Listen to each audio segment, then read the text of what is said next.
k'aw bɛɛ lajɛlen fo ka waleɲuman dɔn. Bi ye tarata ye janvier kalo tile 21 san 2022. Wolomasiri tabaw ka san 64 sɔrɔli ɲɛnɛmayali kɛra Mali fan 14 bɛɛ lajɛlen fɛ.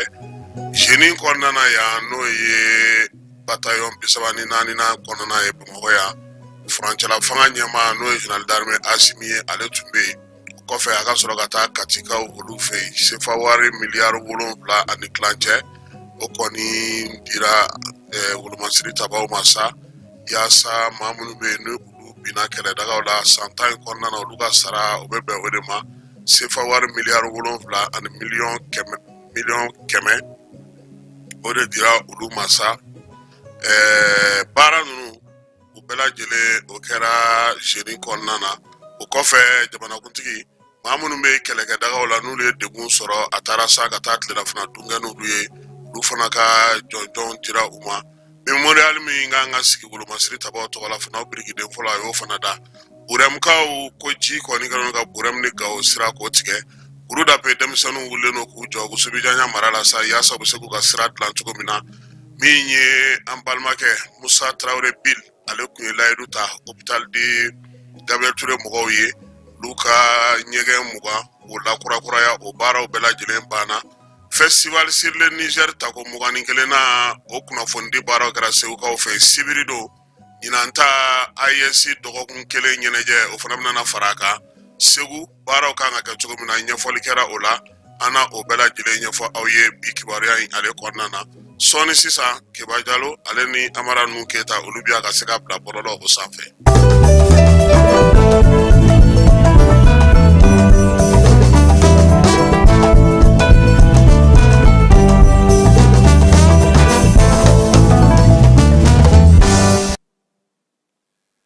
Keba ko ŋuna njɛ ye kɔnɔ cɛ ye na baari ta kɔnɔ tɛ. Sɛgɛ a ka manja n'a ka cɛɲa ani degun dɔw de bɛ taa. I ɲɛ bɛ sɛgɛ dabɔlɔ la n'o yɛlɛmana a ti kɛ i ko a denmisɛnninama a bi kɔrɔ a bi sɛgɛn hali ka taa fɛnw minɛ o ka gɛlɛ sɛgɛ ma nka sɛgɛ bɛ taa o dabɔlɔ in a bɛ t'o de kɛ ka kuluju dɔ ɲini walima ka fɛn farama dɔ ɲini fɛn nɛgɛma dɔ ɲini k'o gosi n'o ye fo ka bɔlɔ in bin. Bɔlɔkura bɛ falen sikura bɛ falen ale yɛrɛ la a b'a sɔniw falen a bɛna denmisɛnninya la nka o tɛ taa makon kɔ dɛ o tɛ taa degun kɔ dɛ o tɛ taa muɲu kɔ dɛ o waati hali dumuni sɔrɔli sɛgɛ bolo o ka gɛlɛn. Keba bagan bɛɛ n'a lajɛlen ni a dacogo don. Maaninfinw fana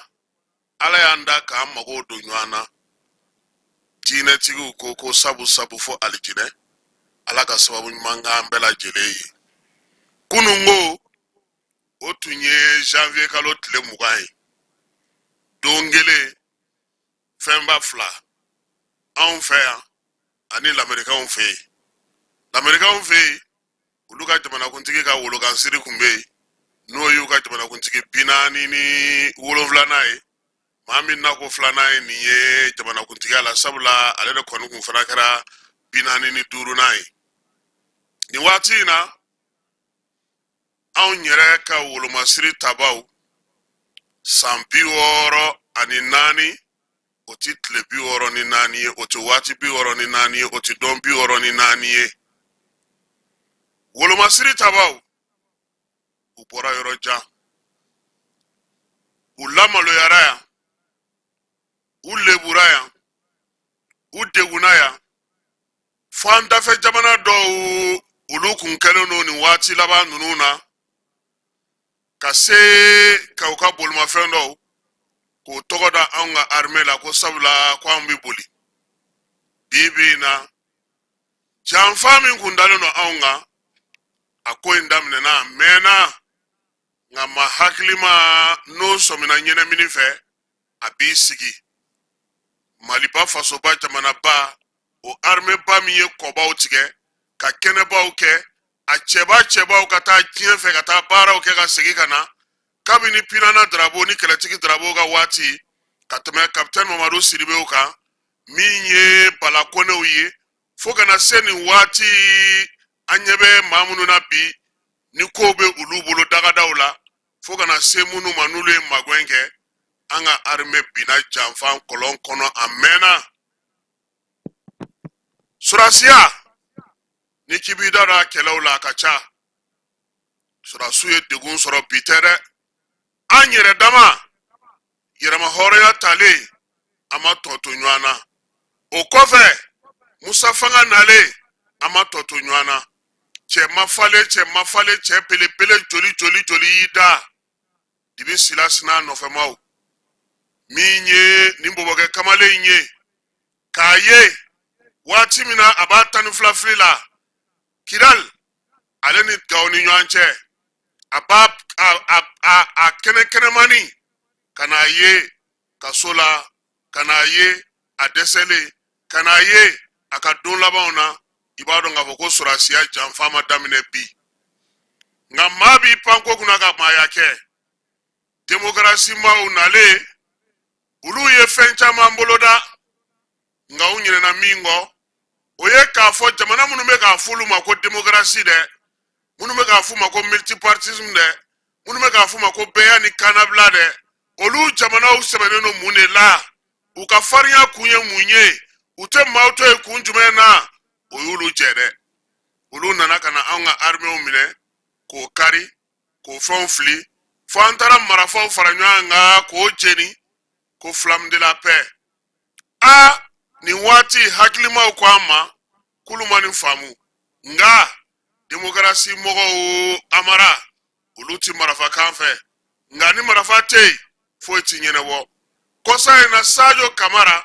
ni ale ye wolomasiri tabaw ka kuma lasela ye ale ye wolomasiri tabaw ka ministre ye ale ye wolomasiri tabaw ɲɛjɔyɔrɔ ye a ko jamanaba o jamanaba n'i y'a mɛn bɛ ŋunanfan i sɛbɛnnen don i ka armée la hali anw yɛrɛ bi kɛ munna maa caman bɛ yen u ti nten ci anw ɲɛ ka tuguni munna jamana caman bɛ yen u b'u miiri yan'u ka fɛn dɔw fɔ munna jamana caman bɛ yen olu ka ko dɔw bɛ yen u t'u ta ka ɲɛsin an ma tuguni u b'a dɔn min bɛ jamana in kɔnɔ de janfan fɔlɔ kɛra mun ye k'an ka wolomasiri tabaw olu ka pankuru olu bayɛlɛma olu tigɛ ko démocratie ko armée républicaine armée donna ta armée bɔra ta an pinna o dingɛ kɔnɔ o ye dɔ bɔ an fanga la o ye dɔ bɔ an ka se la Mali armée min kun ɲɔgɔnna tɛ an dafɛ jamana bɛɛ ani farafinna kɔnɔna na a bɛ jate belebelew fɛ an nana bi o dingɛ kɔnɔ amara o waati kelen jamana min yɛrɛ bɛ yen ni ale yɛrɛ bɛ diɲɛ bɛɛ bila ko an ka taa démocratie sira la dɛ ale bɛ mun don wari jumɛn don a bɛ baara kɛ ni wari jumɛn ye ka tɛmɛ maramafɛn sanni ni maramafɛn tilali kan n'o ye États-Unis ye n'i ye o ye i b'a dɔn k'a fɔ ko ni armée t'i bolo foyi t'i bolo waati in na an yɛrɛ ɲɛ b'a la o an ti ka bonya ko an ye Mali ye koyi an ti ka bonya ko an tɔgɔ ye nin ye koyi an bɛ ka bonya ko fɛn mun b'an fɛ yan wulikajɔ min b'an fɛ yan taabolo kura min bɛ an bolo ani an ka kow kɛcogo ani an yɛrɛ y'a dɔn k'a fɔ k'an bɛ yen maa wɛrɛw bɛ yen kiba n'i ka bon a to fitinin dɔ ka k'i kɛrɛfɛ han n'i ka jan i ni suruman dɔ k'a lajɛ ɲɔgɔn fɛ n'i cɛ ka ɲi cɛjugunin dɔ ɲini ka gɛrɛ i yɛrɛ la n'i jɛlen i taamaɲɔ kɛ finman dɔ ye koyi maanifin dafalen tɛ i ko Ala fɛn o fɛn se b'i ye dɔ dɛsɛ b'i minɛ diɲɛ yɛrɛ tɔgɔ ye baroso k'i ta kɛ ka taa kan to diɲɛ ka jugu fɛn o fɛn ma o y'a den ye fɛn bɛɛ lajɛlen bɛ hinɛ a den na fo diɲɛ n'i y'i ni da diɲɛ kan n'a y'a cɛ ka bɔ i kɔrɔ don o don i b'a dɔn ko bɛ sen na armée ale ye baaraba kɛ an kana siga o fɔli la armée ale ye wulikajɔba kɛ armée yɛrɛ bolo bɛ armée baara la bi an ɲɛ bɛ a jaabi la nin waati in na wolomasiri tabaw y'a dɔn k'a fɔ u bɔra yɔrɔ min u ko k'an ye dɔ kɛ kisɛ san na koyi an ye dɔ se marifa san na a fɔ a dɔw tɛna sogolo an fɛ yan o layidu taara k'o baaraw bɛna timɛ blindéw sigiyɔrɔw min ye blindéw u monteli yɔrɔw ye maramafɛn ni kisɛ damadɔni bɛ yen an yɛrɛ n'o san diɲɛ maa n'a dɔn k'a fɔ ko jaja an hakili bɛ an yɛrɛ la fɛnw bɛ fɛn na bi an ka se ka olu sɔrɔ an yɛrɛ bolo min ye an ka sɔrɔdasiw ye u bɛ cɛsiri min na u bɛ wulikajɔ min na an ka dugawu kɛ o ka to sen na sabula n bɛ taa sugu la n bɛ taa nin yɔrɔ in na n b'a fɛ ka nin boloda a fɔ ko lakana Ala ka o di an na aw ma Nanye surasu fo ku wale nyumando ka keni mirina ni barambe senabi angongo dongele ngo femba fla America unfei Joe Biden inta anjuguye Trump fana ta anyiye nga fenjugu ni fla ina kere dola ka doto Trump ale ka fsa ama kunjumena sabula ale koko du ango du ako maya ango maya ako koku yere ke ku sinsu yere la an fana ko kanga sinsi an yere la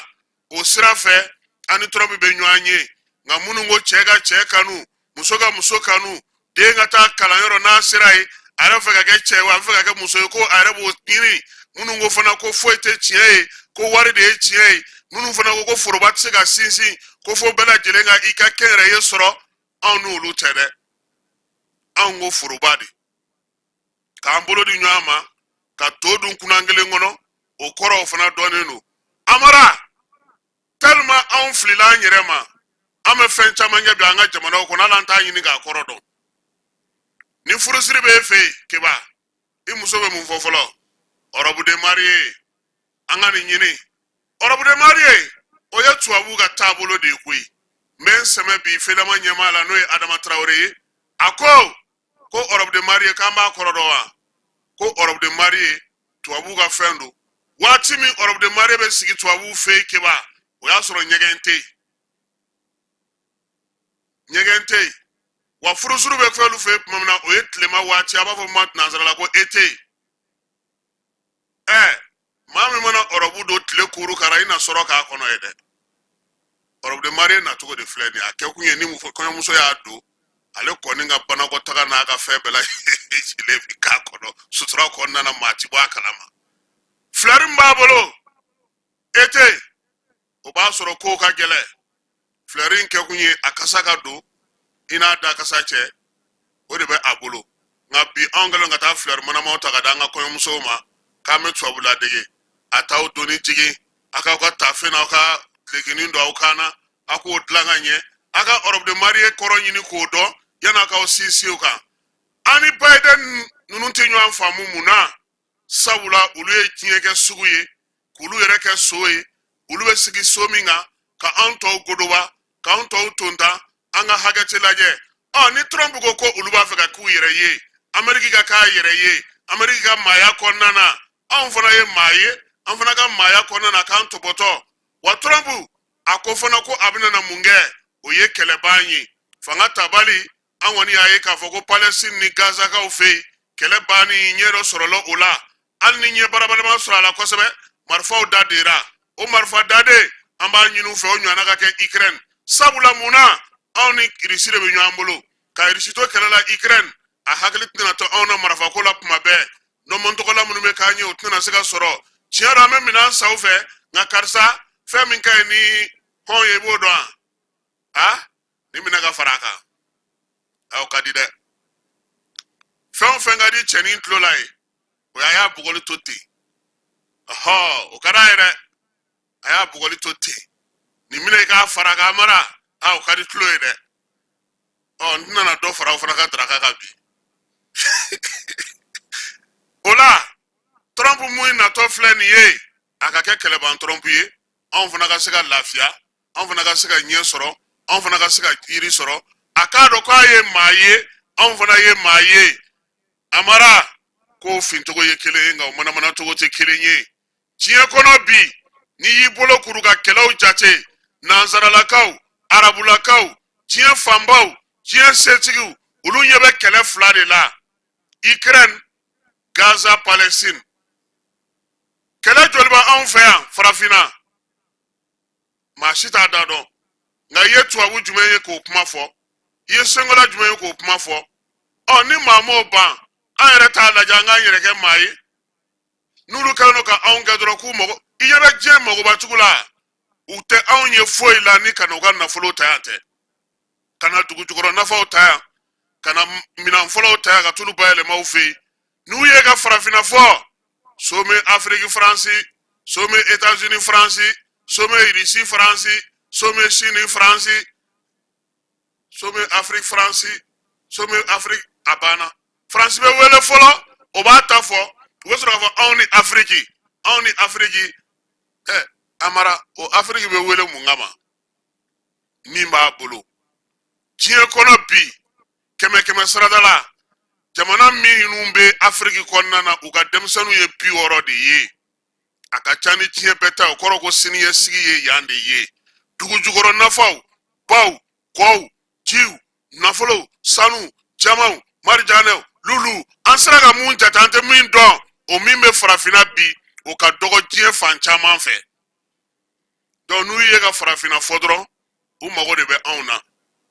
na yere ko sagam ka nyere ye amanche siri aye maye anfana ye maye anga cheke anga jien jate o laje anga jien tabulo laje anga jien ko kechugo laje anga nafana auga nafa ngu laje anfana ka sega dosoro ni ya bi asimi ba foko abnana izini sigi ko mimina na marafa dlanvea ka marafa sogolo ka marafa sigi ka blende sigi amara ini mogo munun jera ya yirula ka fo yemi yedi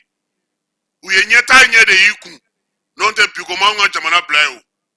bigoma aunkeyo muna mani fere nunu soro jona sabula aun nyine na mingo fe munu bebo aun fe ya aun ngana ka nga nyema ya kalfa mamununa ulu no ulu tugu de ta oye jamana ga hake ulu ga hake anga minyini ape mogo kelo de ta ulu de ba du don kan niko pumate ala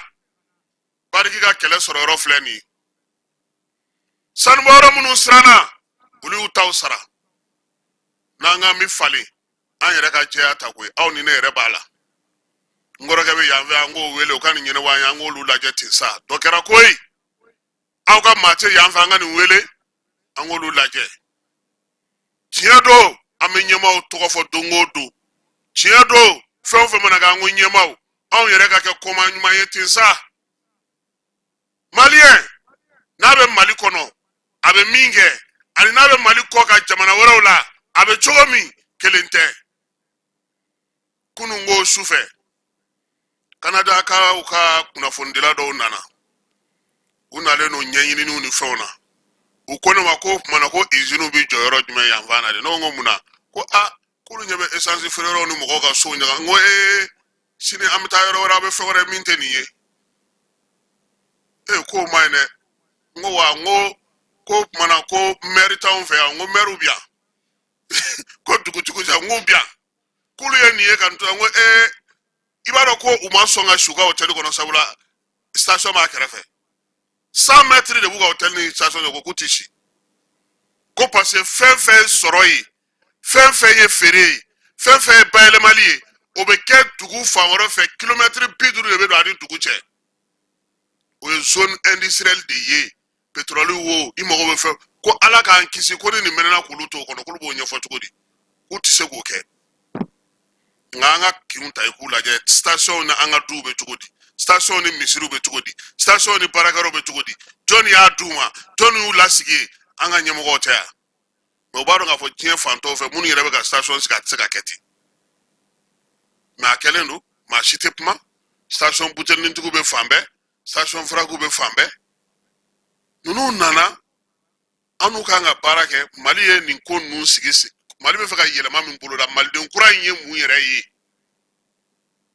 amaka mu fo andala eska abeka walea odo ngo doko ma segu ko irisu be bo ku be yala segu ko nana ko nga kuka chuko na nga sura suka kuka chuko tekele ngo mime irisu kuna okoro de nu ulubuga jamana kono ulube baraka chuko mi ulube fa ofana ka baraka ga family kete ngo la family ono ko nyefoli o kanga ke awne ka marabulo fe anga sigira ma fe ka donga fo nunu ba anchela uta chugo nie uke chugo nie ninu ga ko famia chugo odo ngo dogba bora anga mission ay mu fanyi ko ni irisu tunganga ta kare do fura ko irisu ko ga fura lanto ko ni mawto metoro ko ba ale ko ma kwa matata de ame mawde yini ko tsaka ke ko nu ma ga ko be mo la do ale ko ma ka tikete yane o ko yo famu ya chugo de amara kele unteo don fango de famu an tabulu la anan ketugula ame mu nyini ame mi fe anan yere minye an jorob se ga munye anga jamana se ga nya chugo mi na mulu donga bonyo na misenge amu ni flafo america nga jamana kuntiki kura abi so mi ma ti so mi ma mo don an ka nafa bɛ se ka kɛ min y'a la an y'o ye anw fana bɛ se k'an yɛrɛ kɛ mun ye an y'o ye n'o tɛ Amara n bɛ segin min kan Asimi sigilen don Maliyɛnw ye cogo min Trump fana sigilen don Américains ye ten de an kana an jigi d'a kan dɛ nka n'a bɛ se ka baara kɛ sabula diɲɛ na bi bɛɛ mago bɛ bɛɛ la bɛɛ k'i kuntilenna dɔn wa an b'a ɲini ɲɛmaaw fɛ u ye kuma caman fɔ nin waati laban ninnu na Amara u k'u bɔ fɔli la u k'u don waleya la Chinois kɛlen don ka mɔgɔw tɔɔrɔ bi dɛ n'a fɔra ko Maliyɛnw sago kan ka kɛ maa minnu bɛ yen n'u bɛ ka taa forow minɛ an ka mɔgɔw la maa minnu bɛ yen n'u bɛ ka taa an ka sigidaw tiɲɛ maa minnu kɛlen ka taa usines sigi mɔgɔw ka du cɛmancɛw la maa minnu kɛlen ka taa baarakɛyɔrɔw dayɛlɛ ka fɛnw kɛ maa minnu kɛlen ka station la minnu t'u sigiyɔrɔw ye u k'u jija u k'o fana bato yaasa an fana k'a dɔn k'a fɔ ko Maliyɛnw u jɔyɔrɔ bɛ ko dɔw la an ka jamana kɔnɔ fɛɛrɛw ka sigi sen kan an ka yɛlɛma bolo ye bolo la min bɛ se dugudenw olu ka lafiya n'u ka bɛn ma an ka se ka lafiya n'o tɛ bi bɛɛ b'a dɔn k'a fɔ min bɛ ka kɛ dɔ bɛ ka kɛ nka caman bɛ se ka kɛ ka ɲɛ nka a ti kɛ anw yɛrɛ kɔ dɛ an bɛ bɔ sisan an taatɔ dugu kɔnɔ polisikɛ b'an fɛ an b'a deli a dun fɔra ko digitalisation min a ko k'a y'an minɛ kun min na an k'o ɲɛnabɔ e tɛ fiɲɛti ta i tɛ assurance ta i ka mobili tɛ visite contrôle kɛ carte grise date bannen don e ko ko don o don k'e b'i disi gosi ko e ye Mali kura ye e kɔni tɛ Mali kura ye tuguni e tɛ hali maliden kura yɛrɛ ye parce que e kan ka min kɛ faso ye e m'o kɛ fɔlɔ e ko ko faso ka dɔ kɛ e ye faso bɛ min bila o cɛ la e y'o don yuruguyurugu da fɛ an k'o fana lajɛ sɔgɔmada in na nin ye kado ye ka ɲɛfɔ maaw ye u ka se k'a faamuya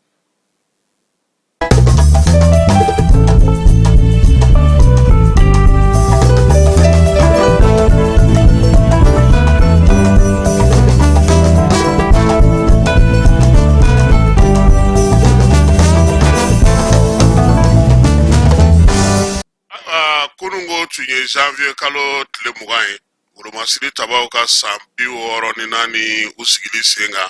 baaraw kɛra Bamakɔ ya jeni ale kɔnɔna na ɲɛmaya tun bɛ jamanakuntigi Asimi Goyita bolo général d'armée min ye sɔrasi ɲɛmaw bɛɛ lajɛlen tun bɛ CNT ɲɛma premier ministre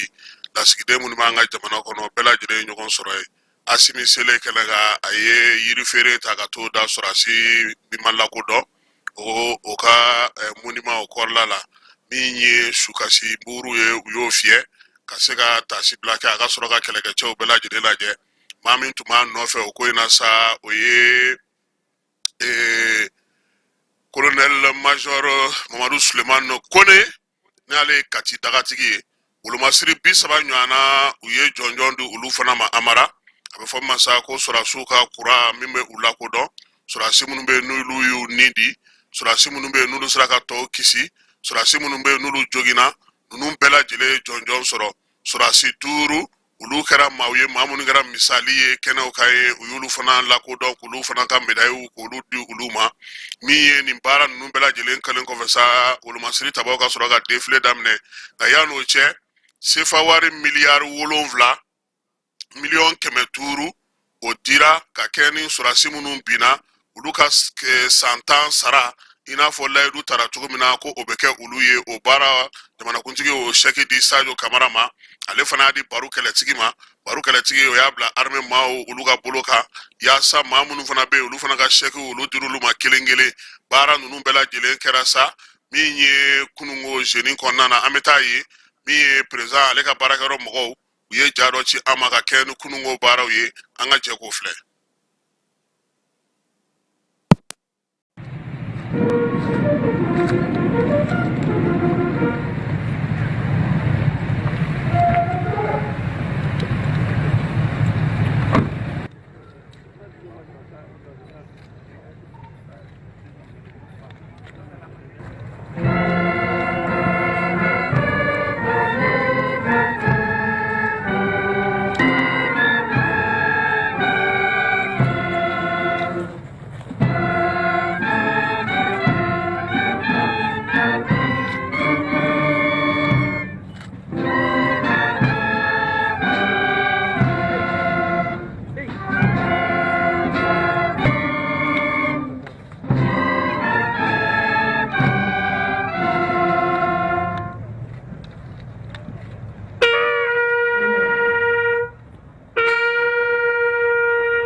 Mamadou Souleymane Koné, commandant de troupes. Main devoir, Excellence.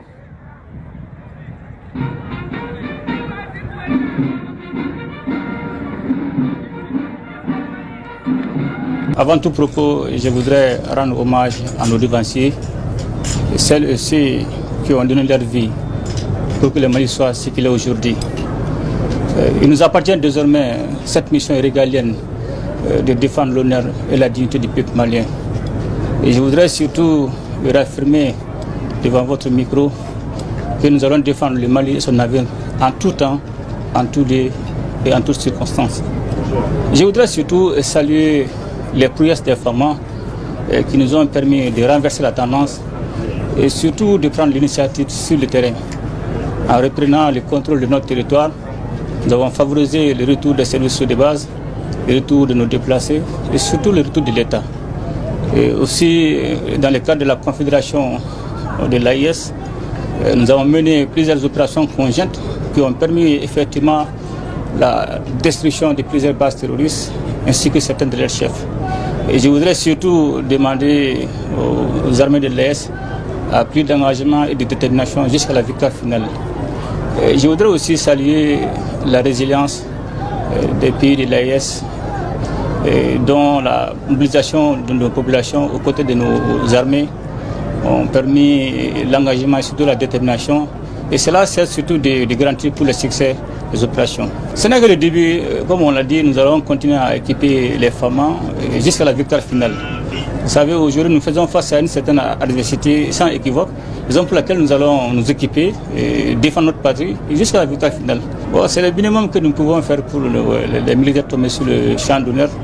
On ne peut pas remplacer une vie, mais c'est le minimum. Nous devons assister nos militaires ainsi que leurs familles.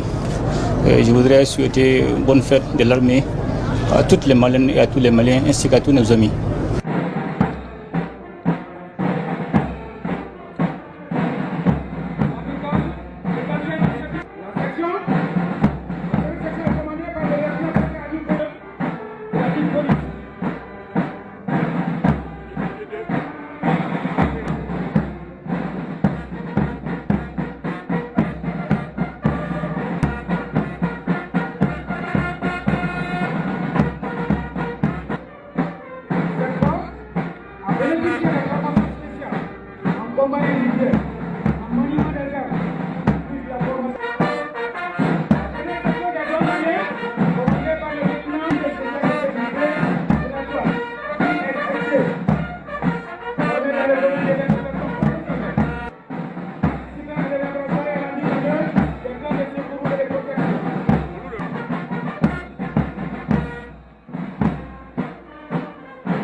Lutte contre le terrorisme et le grand banditisme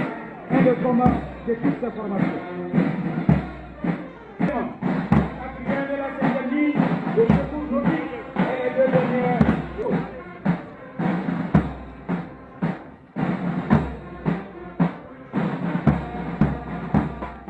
La section du personnel féminin sera suivie par la direction.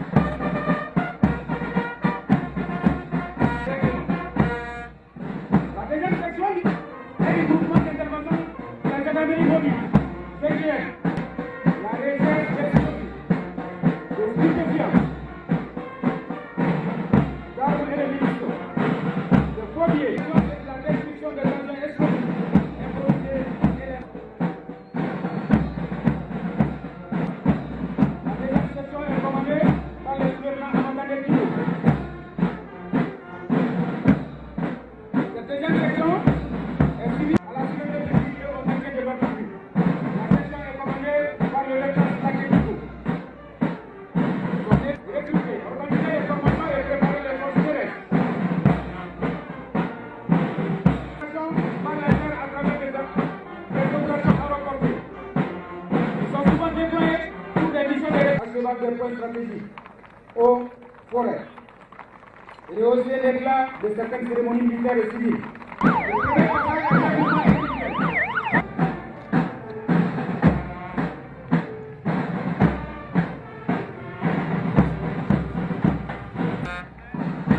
avons assisté d'abord au passage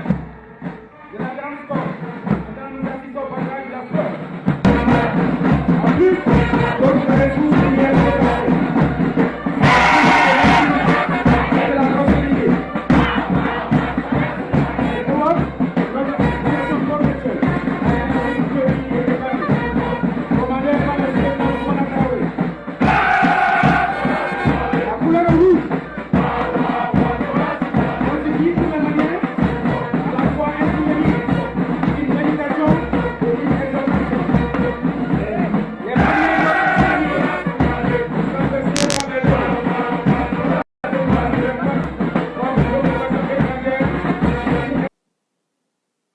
jeni na ameta katika ofe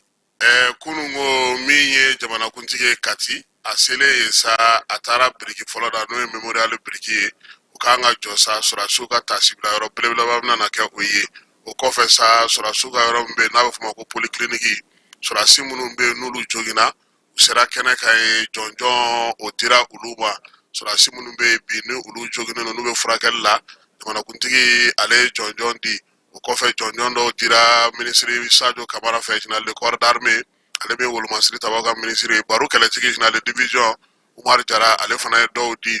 premier ministry ale do di kata fara minye sente nyama ka no oye général de corps d'armée Maliki Diawye ale fana ye do di imbela jele ke kunye munye mamunu fleni nu jogina keleke daga o law karo ka ko faso manyine ko minye ujoro fini anusra ka baraba munu ke o kamasa min fleni ka daw disila ni yekeba ni ma se kele daga la iteni soro de ni ye mawye mamunu woni ulu koningera keleke ro la kele kololo ulu bollo ulu ka ujogina o kofesa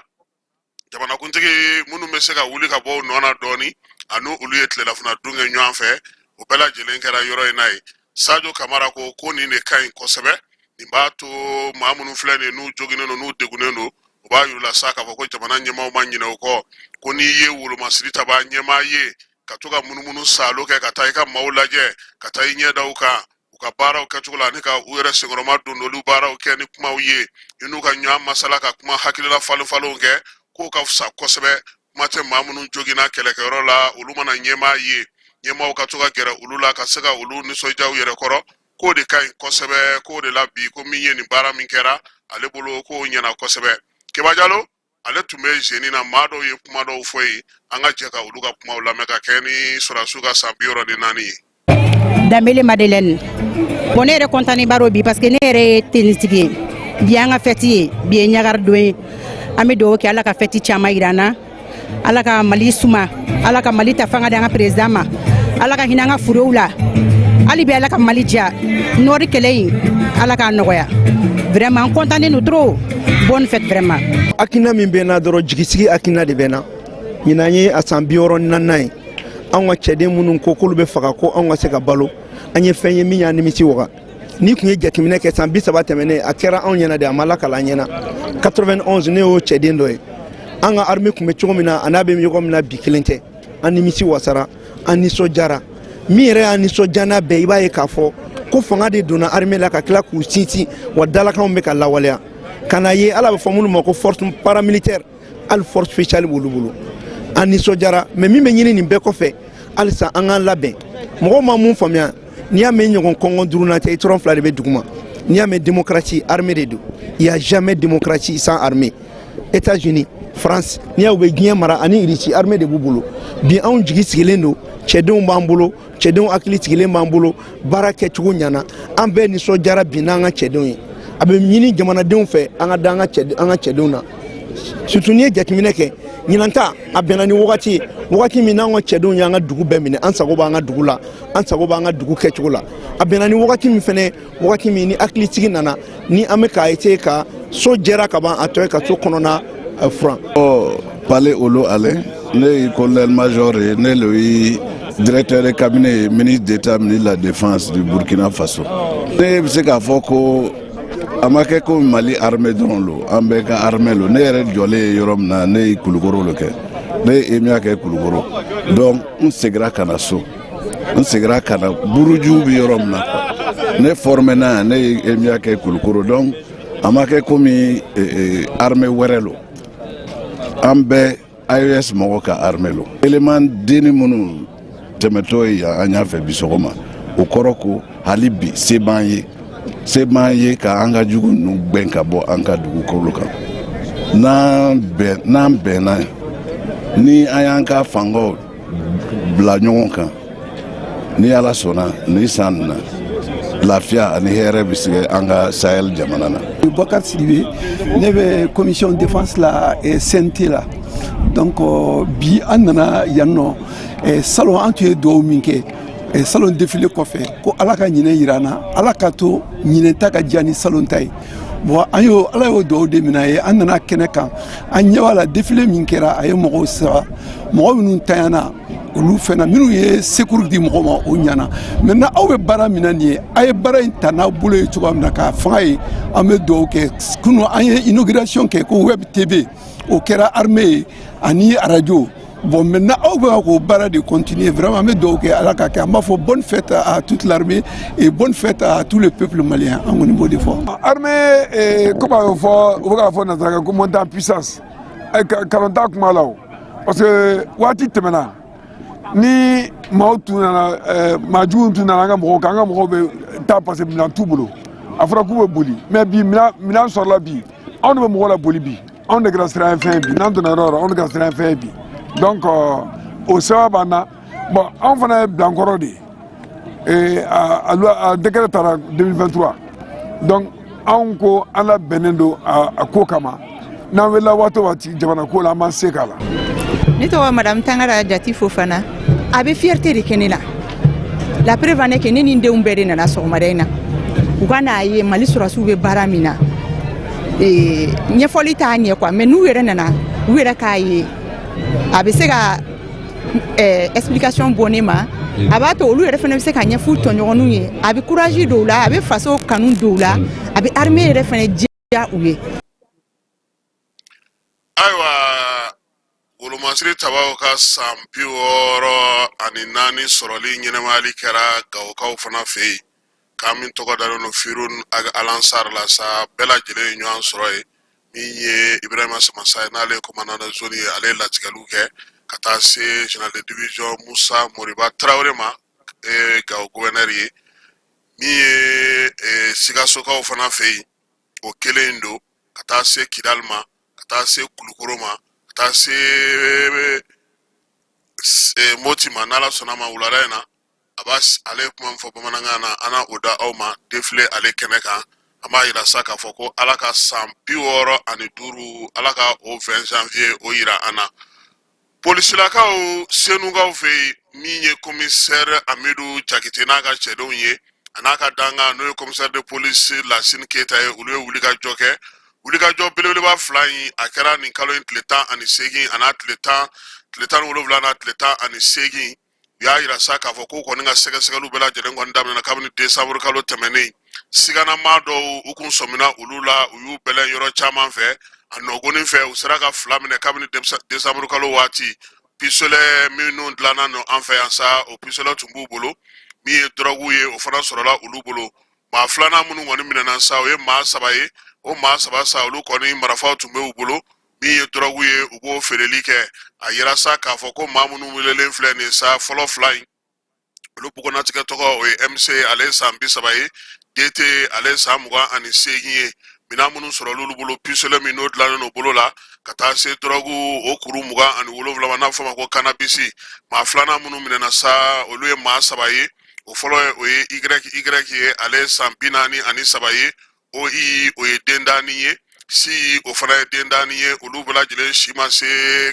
minɛli ye nin waati olu si ma se ko ye nin waati ninnu nka olu bɛɛ lajɛlen minɛlen don a yira sa k'a fɔ maramafɛn n'o o ye donso marafa ye o 5 yer'u bolo pistolet automatique 11 ka taa se a n'a maramafɛnw bɛɛ lajɛlen n'a kisɛw bɛɛ lajɛlen ma chargeur o 6 min ye munition ye n'o ye marifa kisɛ ye sa o 55 yer'u bolo ni wulikajɔ ninnu bɛɛ lajɛlen bɛ tali kɛ sa jɛtikɛ ni maa si kɔni ka wulikajɔ ni bamanciya ta ka ni kanagɛlɛya ta ka ɲɛsin maaw ma i n'a fɔ polisi directeur ba général de police général de brigade de police Sulemani Traoré ale n'a ka ministre n'o ye Dawudi ye olu y'a laɲini cogo min sɛgɛsɛgɛliw kɔni bɛ sen na hali bi Senu n'a fantan 4 bɛɛ lajɛlen na ni maa minnu minɛlen filɛ nin ye u ni jɔnniw jɛra ka nin baara cɛjugu ni nin ko cɛjugu ninnu kɛ sa gendarmew k'a fɔ polisiw olu kɔni y'u bila nin waati in na sa kiiri tigilamaw olu ka bolo kan Gawokaw fɛ yen ka kɛ ni Wolomasiri Tabaw ka yɛrɛma hɔrɔnya ye dugudenw olu ni baarakɛlaw ni cakɛda ɲɛmaw olu caman fara ɲɔgɔn kan sa ka jolidi kɛ sabula a yira k'a fɔ nin waati in na joliko dɛsɛ kɔni bɛ Gawo kosɛbɛ u y'a yira k'a fɔ k'u b'a di Wolomasiri Tabaw ka se ka tɛmɛ ni a ye cogo min na u ka tɔn ɲɛmaa n'o ye Yusufu Yeya ye ale ko k'a bɛ bɛɛ lajɛlen fo koyi sabula Gawokaw bɔra kosɛbɛ ka na joli di yaasa armée ale bɛ se ka baara kɛ n'a ye cogo min o Gawo kelen kɔnɔna na ye maa minnu bɛ yen n'olu kɛlen don ka wulikajɔ boloda a mɛnna Gaborokaw ka se ka olu dɛmɛ cogo min na Bagunjɛ premier cycle maaw sanji ko gɛlɛya to maa minnu y'u sigiyɔrɔ bila ekɔliden 109 olu kɔni ekɔliden minan di olu ma u bɛ se k'u yɛrɛ boloma dɛmɛ n'a ye cogo min na baara ninnu kɔni bɛɛ lajɛlen kɛra maaw fɛ sa n'o ye Abdulkarim Samba ye ale n'a ka kamɔriki maaw olu de kɔni ye baara in sigi sen kan Gabero ale baarakɛlaw n'a tɔw bɛɛ lajɛlen olu kɔni u ye wulikajɔ kɛ Burem Sira ale waatilama in ka bɔ Burem kana Gao nin y'o de ye tan sira ji de kɔni kɛlen don k'a minɛ pewu ji min n'o kɛlen don ka kɛ sira yɛrɛ tigɛli sababu ye mɔbiliw caman de bɛ yen minnu bɛ degun kɔnɔna na wa min ye Burem yɛrɛ dugu kɔnɔna fana ye yɔrɔ caman bɛ yen bi ji sigilen don o bɛɛ lajɛlen kɔnɔna na u kɔni y'a yira sa k'a fɔ olu yɛrɛ kɔni sera ka fɛɛrɛ minnu sɔrɔ teliyala o tun ye fɛɛrɛw ye sa ka se ka dɛbɛnw k'olu da min ye bɔrɔw ye k'olu fa ji la k'o kɛ ka ji kunbɛn nka bi na Burem Sira filɛ nin ye dɛ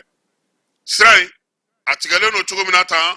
min ye bamaramaw de fana o fana kɔnɔna na ji a bɛ ka tiɲɛni kɛ yen fana dugudenw olu kɔni ka kɔw fara ka baw fara u sigiyɔrɔw bɛɛ lajɛlen kɔni ji bɛ ka don dugu yɛrɛ de kɔnɔ sisan laɲini tun ye min ye o tun ka dan u ka kɔ kɔnɔna n'u ka ba kɔnɔnaw ma i n'a fɔ ji tun tɛ don olu kɔnɔ nisɔndiya tun kɛra o la nka bi na ji ale kɔni kɛlen don ka sira bɛɛ lajɛlen bila sa ka taa i yɛrɛ sɔrɔ fo maaw ka dugu kɔnɔna na n'an bɔra yen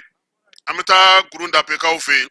Gurundape Usubijaɲa marabolo kɔnɔna na olu kɔni sifin wulilen don k'u jɔ yaasa u ka sira bɛ se ka dilan cogo min Yera Kulubali ale ye Gurundapeka ye ale kɔni ye u ka duguladenw ka maaw ka wulikajɔ ale y'o jaw sɔrɔ k'olu ci an ma an k'a yɛrɛ lamɛn.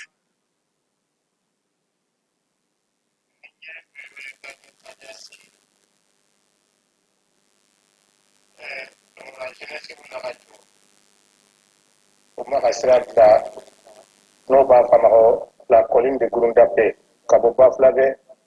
Kenya, Cercle Croina, les 5 communes du Nord, Olube Genibé, Cercle Mena, le cercle de Usubidiania, Genesi, Tomora, Oula Radio, Omara Kuluin, Parainte, pour que Mobile Vessenga et Kuluina Chua Megana, Tomora. Srain ne fa pas le Sraina. Muna, parce que Srain ne peut pas flaver Kenya, Cercle Croina, n'a pas formé cercle de Usubidiania. Avec 5 communes concernées. La commune de Djakon, la commune de Djala, la commune de Kontela, la commune de Tomora et la commune de Sidibela. Ne fa pas le Sraina. Parce que ce n'est si pas donné, Srain Clara, sera d'Orebe, mobile de Sengataho Srala. Nous, il y a un cladron, avec raccourci par les vaisseaux. Ne fa pas le Feina. Donc, je ne sais pas, Moro, ni be sen ko dema parce que jamana ko inkra fendo e sisa gouvernement te sen ga fende kede mais gouvernement fana ga mo men la dema mo men be ulla ga jo olu yere ni e ko kebe fendi mo men ma ko tayirda ngalo kede a bola de me dela te muna mo men ulla ga jo are ga ulla ga jo ga bara damina ne ga killa olu ni dema ga kan ole kibaruya be ambe lancement ke ka anyasi Mouronuma fait, ni besenga indemisenu da dema. No cercle Croix, no vous faire cercle de Usubidiania est rattaché à Kai. Voilà. À ton cercle in Kai région ne kono. Voilà. À ton cercle in Toumbe Baflavé, il y avait 13 communes de sur Baflavé. Si ça ouais 5 communes du nord ouais au de Baflavé na ka yelema ka cercle Croix et no va faire cercle de Usubidiania. Kului la colline de Gurundape. Masaji demisenu pe ula gajo pour que bara imbesenga ke mobile besenga tambira ta cercle Croina. Oledo.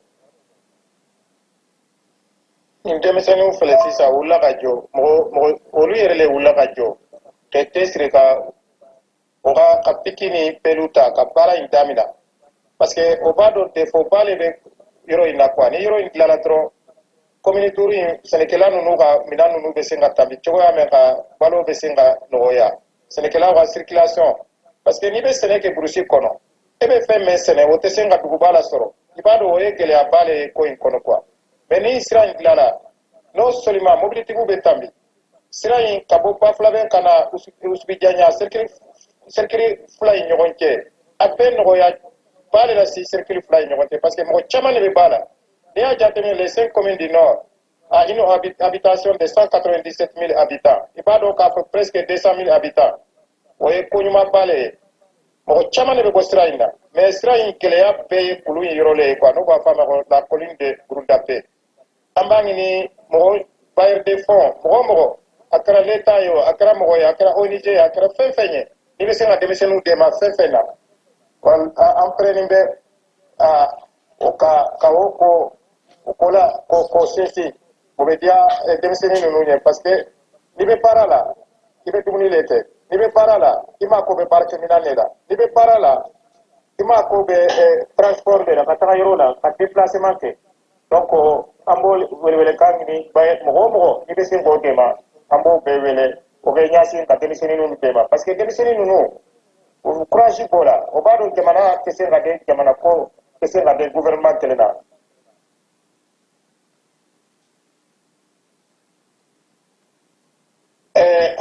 nin fana ye jeunesse min bɛ sen kɔtɔ olu fana ye sira baara daminɛ ka taga Wouspidjanya fan fɛ sira fila le dɔn jeunesse wɛrɛ ye sira baara daminɛ n'a bɛ fɔ o ma ko la jeunesse de ko kɔnɔntɔn o ye sira in daminɛ o bɛ bɔ sira in bɛ bɔ sen kɔtɔ ka taga Wouspidjanya fan fɛ ka taga Konte la olu fana y'o ka baara daminɛ o fana ye jeunesse wɛrɛ ye quoi voilà aw bɛ bonya b'a la olu fana ye lancement kɛ k'olu bɛ o ye baara in daminɛ quoi o fana ni Gourouldapé tɛ kelen ye dɛ voilà jeunesse wulila ka jɔ k'a sɔrɔ merci beaucoup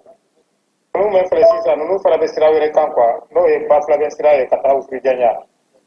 bon Wouspidjanyankaw fana bɛ Tomorankaw fana jeunesse wulila ka jɔ olu fana b'a ma ka sira wɛrɛ sira n'o b'a fɔ ma ko Gourouldapé o fana ni Sekɔtɔ kulu o tɛ kelen ye jeunesse wulila ka jɔ k'a sɔrɔ dɛ ayiwa an bɛ dugawu kɛ jeunesse ye a wulilen ka to jɔlen sabula o de ɲininen don a fɛ nin waati in na ka se ka baara kɛ baara min bɛ olu yɛrɛ fɔlɔ nafa min bɛ jamana yɛrɛ nafa min bɛ bɛɛ lajɛlen nafa ka se ka o sigi sen kan okumu kɔnɔna na sa denmisɛnnin jɛkulutɔ min bɛ yen ni o ye fantanya kɛlɛli ye ale ni sigida lakanani n'o ɲɛmaaya bɛ Musa Tarawele Bill bolo olu fana taara hôpital du Mali la hôpital du Mali kɔnɔna na Bill n'a ka maaw u ye ɲɛgɛnw sɔrɔ cogo min na 20 u y'a sɔrɔ cogo min n'u y'a dilan ka kɛ cogo min o de fila o dorogolen filɛ ɲɔgɔn na nin ye baara kun fɔlɔ o kun ye nin ye baara bannen o ye nin ye min ye ɲɛgɛnw ye u tun bɛ ta bɛɛ lajɛlen ɲɛ b'a la cogo min na sisan a bannen de filɛ nin ye ɲɛgɛn kuraw olu sera ka jɔ ɲɛgɛn 20 u y'o de jɔ min ye Gabriel Touré yɛrɛ kɔnɔna na sa ɲɛmaw u kɔni ye layidu ta k'a f'u ye keba a ka ɲɛgɛn kɔrɔ n'a ka ɲɛgɛn kura tɛ zeyi ko yɔrɔ ko k'a minɛ ka ɲɛ yɔrɔ a bɛ se ka saniya cogo min yɔrɔ a bɛ se ka lakana cogo min yɔrɔ mɔgɔ tɛ nana don a kɔnɔ k'a k'i sago ye cogo min k'a kɛ a tolen a saniyalen Bill a n'a ka cɛdenw ko o y'u ka laɲini ye an b'u fo k'u waleɲuman dɔn an bɛ taa Segukaw fɛ yen Sibiridon Fondation Festival de Niger o Guakɔrɔla la kunnafonidilaw wulila ka na ɲɛfɔli kɛ u ye festival ta ko 21 na o baaraw la ɲɛmaaw minnu bɛ Segu kɔnɔ u ko sa ko festival Sile Niger ale ta ko 21 na hukumu kɔnɔna na sa ko baaraw kɔni bɛ daminɛ février kalo tile 4 ka taa kunca tile 9 nka ɲinan ta in AES dɔgɔkun kelen o baara fana kan ka kɛ o AES ministre olu bɛɛ lajɛlen min na ko ɲɛmaaya tun bɛ maa min bolo kunnafonidi in na o ye Yamadu Keita ye ale ye gouverneur Segu gouverneur o ka conseil aux affaires économiques et financières ye n'u b'a fɔ ma ko KF ale ye o ye ale kɛrɛfɛ sa Jibril Gise tun bɛ yen n'o o ye festival Sile Niger délégué général ye Atayar Maïga ale ye coordinateur des expositions o tun bɛ yen Madi Niang o ye festival Sile Niger fondation ɲɛmaa danga ye min ye nun jara ye Segu yɛrɛmarakafo maire ale fana tun bɛ kɛnɛ kan ani anw kunnafonidilaw u ye ɲɛfɔli kɛ sa ko ɲinan san ta in k'u kɔni bɛna baara min kɛ o ye u ni jamanadenw k'u bolo di ɲɔgɔn ma ye nun jara n'ale Segu maire ye a ko k'olu ka dɛmɛ bɛ yɛrɛmarakafow bɛɛ lajɛlen ye u ka dɛmɛ bɛ jamana ɲɛmaaw ye u ka dɛmɛ bɛ AES ye ko sabula CEDEAO ale y'a ka danw bɛɛ lajɛlen yira Madi Niang a ye foli kɛ ka ɲɛsin jamana ɲɛmaaw ma u ye Mamu Dafe tali min kɛ k'a kɛ minisiri ye nin waati in na k'u bɛ u fo k'o waleɲuman dɔn k'o fana kɛrɛfɛ ɲinan sa u y'o ta k'o kɛ seko ni dɔnko san ye ko kɔrɔ fila b'o la segukaw bolo segu ka tila ka ta tuguni ka AES o dɔgɔkun bisimila Niger ni Burkina k'u danga na segu kɔnɔna na balimaya ni sinjiya la k'u se fɛn fɛn ye k'u na o sigi sen kan k'u kunbɛn Jibril Kise ko ɲinan festivali ko ye ko dɔgɔkun fila tɛ de ko sabula ko fɛnba fila kɛlen ka ɲɔgɔn sɔrɔ kɔni ko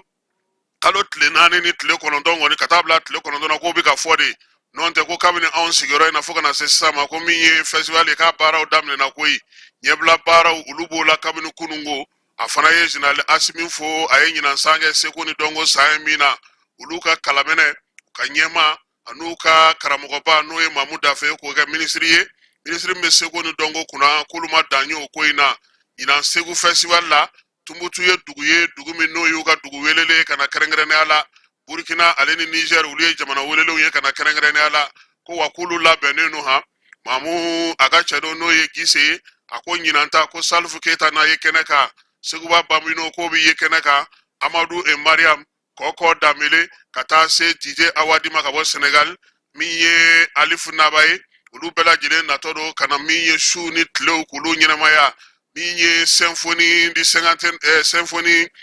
de la paix min ye Mali seko ni dɔnko a taabolo 30 ɲɔgɔnna k'olu maaw fana welelen don a ko fana ko bɛn ni kelenya o munumunu salon bɛ kɛ Segu san o san n'o ta ko 12nan ye nin ye o fana bɛna sigi sen kan nin bɛɛ lajɛlen sa an ka laadala finiw an ka kɔba finiw an ka dali finiw an ka dɔngɔnɔ finiw n'an ka fila finiw n'an ka finiw bɛɛ lajɛlen bɛna ɲɔgɔn sɔrɔ yen Atayɛri Mayiga ale min ye exposition ɲɛmaaw ye ale ko sa ko ɲinan Segu ko exposition n'o ye maa minnu bɛ